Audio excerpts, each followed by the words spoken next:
By the time the last bus sighed into the fog and left the road to a small village folded into the mountains of Eastern Europe, the sky had already turned the color of bruised plums. A slow wind combed the barley fields, and the grain answered with a dry whisper, like 1,000 mouths practicing a secret. Nicholas stood at the rusted signpost where the road narrowed to dirt.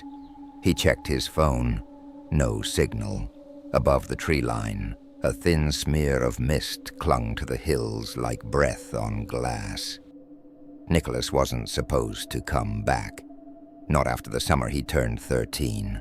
Not after what happened to Jayna.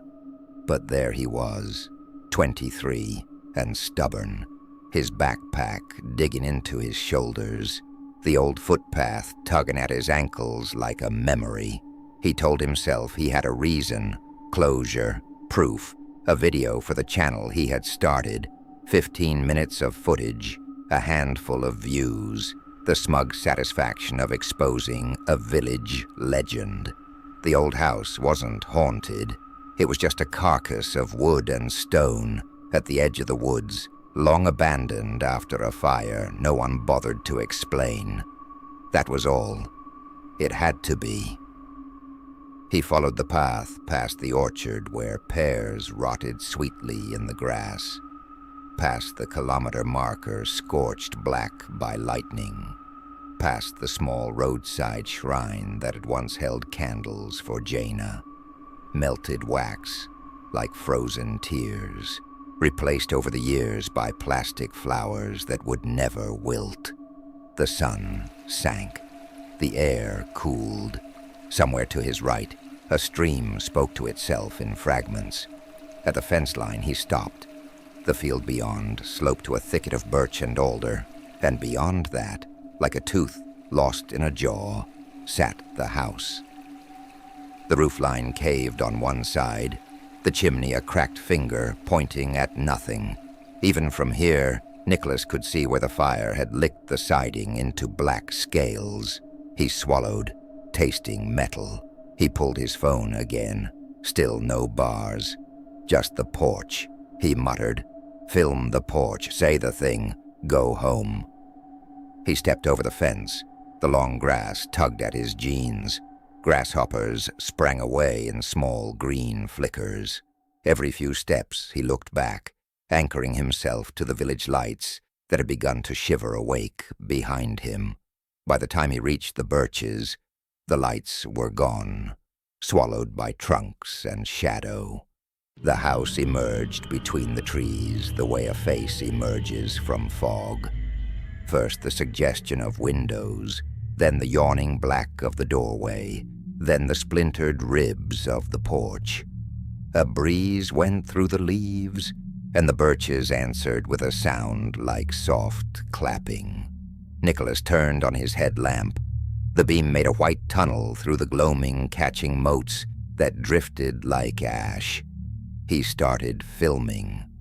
Day 1, he said, pitching his voice low, professional. Local legend investigation. The forgotten house at the edge of the woods, abandoned circa. He hesitated. Circa whenever. We're going to see what's real and what's just small-town gossip. He stepped onto the porch. It flexed under his weight with a wooden groan that ran up his bones. He angled his light across the doorframe.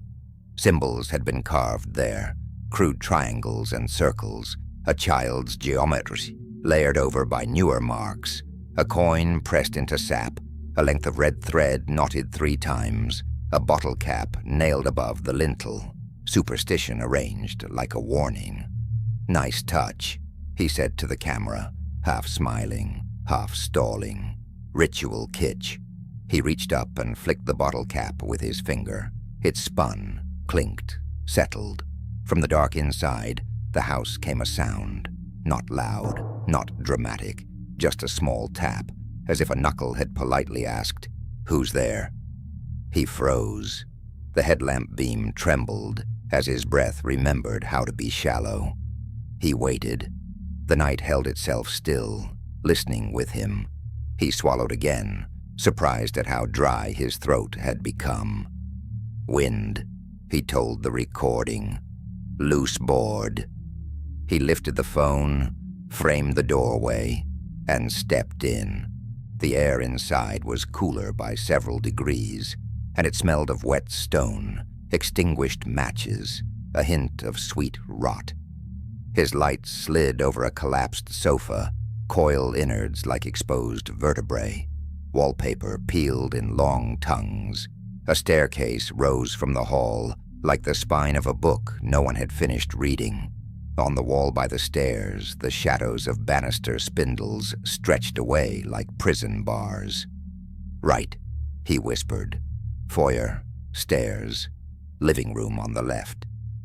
He moved carefully, filming slow arcs. The floor creaked in a rhythm that made it sound like the house was breathing.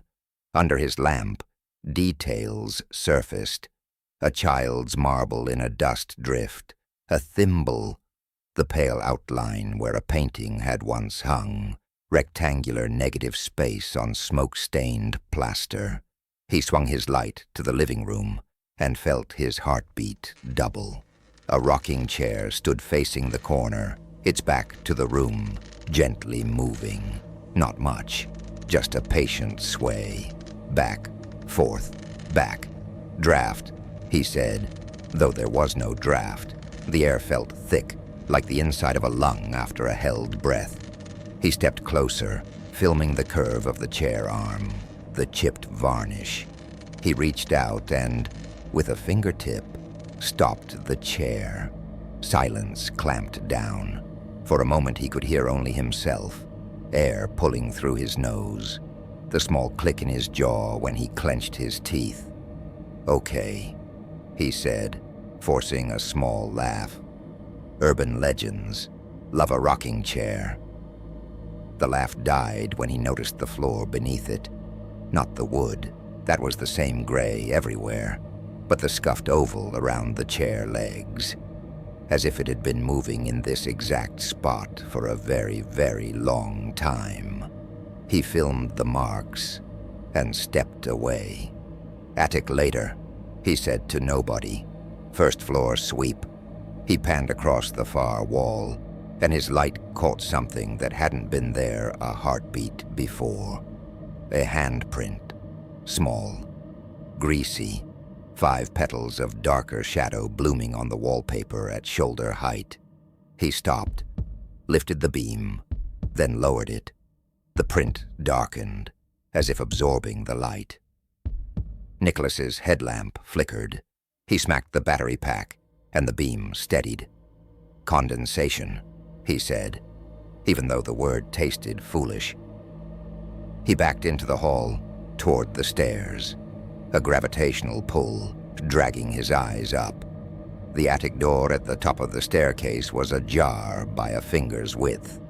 The black between door and frame looked thick enough to touch. He didn't want to go up. That was the honest truth of it, rising in him like cold water. But he had come to prove something, and proof meant footage, and footage meant going where the story wanted him to go. He started up the stairs, each step a small decision. Left foot, right, left. Halfway up, he heard it. A lullaby, barely a melody, a hum more than a song. Just 3 notes folded into one another like a whisper. It came from above, and also from the walls, from the wood itself, as if the house remembered being a cradle. "Music box," he whispered. He remembered Jayna at 13, brave face, bright laugh, daring him to flick the lights in the house that night long ago. He remembered the way her hand had slipped from his on the bridge when they ran. "I'm coming up," he said to the recording, because words were a rope he could hold. At the top step, he pushed the attic door with his knuckles. It opened without complaint, and a cooler dark leaned out to greet him. Dust motes sailed in his light like a slow-motion snowfall. The room was low and wide. The roof rafters met overhead, like the ribs of a sleeping animal. Boxes made shallow mountains, a trunk crouched by the far wall, and in the center, waiting where his beam would find it, sat another rocking chair. This one faced him. It did not move. Nicholas took a single step forward. The lullaby had stopped. The silence had a weight to it, like a stare. He raised the camera, zoomed in on the chair, on the seat, on the thing resting there. A small object, round and green and impossible. A marble, a child's green glass marble, lit from within as if it held a pocket of dawn. He had filmed a marble downstairs. Now one waited here, too, catching his light and throwing it back. Behind him, somewhere deep in the house, a door closed softly. Not a slam, not a scare, just the gentle final click of something deciding. Nicholas flinched and spun. His headlamp raked the rafters and boxes. His breath fogged the beam.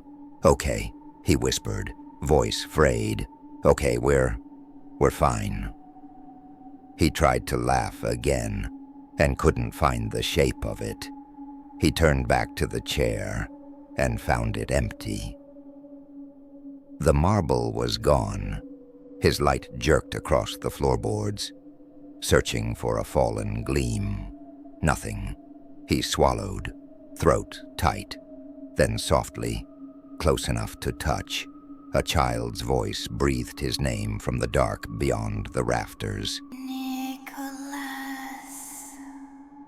The sound stretched, thin as spider silk, and vanished. He spun, headlamp raking beams and boxes, breath fogging the cold air. "Jayna," he called, then caught himself, the name breaking, brittle as glass. He pressed his lips shut and listened. Silence, complete enough to ring. The attic door behind him began to close, not fast, not slow, but with the patient certainty of a held breath. His headlamp fluttered, once, twice, then steadied. From the far side of the room came a new sound, a single click, then another, then a scatter, as if rain had learned to crawl. Green marbles rolled out from beneath the boxes, 1, 3, a dozen, skittering toward him in hesitant arcs. They struck the chair legs, kissed the floorboards, gathered at his boots like a small, bright tide. Nicholas. The voice tried again, older now, almost his own. He did not answer. The marbles kept coming, dozens, then more, a spill becoming a pour, becoming a flood. They climbed the slope of the floor against gravity, lacing themselves into 2 hovering clusters, 2 cold lamps, watching him. He backed into the door frame, 1 step, 2, fingers groping for the handle. The wood shuddered under his palm, locked. The clusters drifted closer. Within the green glass, faint shapes turned, tiny distorted faces, spinning like caught leaves. "Give me a moment." The voice breathed from everywhere and nowhere. Only a step. You won't even miss it. Nicholas tore his gaze away. He drew 1 hard breath and moved. He dropped the camera, let it swing on its strap, shouldered through the dark, and hit the door with his weight. Once, twice, 3 times. The latch splintered. The door flew. He stumbled onto the landing as marbles spilled after him in a rushing hiss. Down the stairs, left foot, right, left. The house seemed to lean with him, boards bowing, the walls exhaling a long, low groan. He reached the hall. The front door gaped ahead, a black mouth rimmed with charms, a coin pressed into sap, a length of red thread knotted 3 times. A bottle cap nailed above the lintel. The tide of marbles hissed at his heels.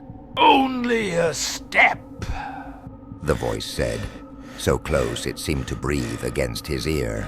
He ran across the threshold. His shoulder tore the red thread from the wood. The bottle cap rang once and fell, and the sound broke the tide. Behind him, the marbles halted, shivered, and rolled back all at once, as if the house had inhaled. Nicholas lurched off the porch into the night.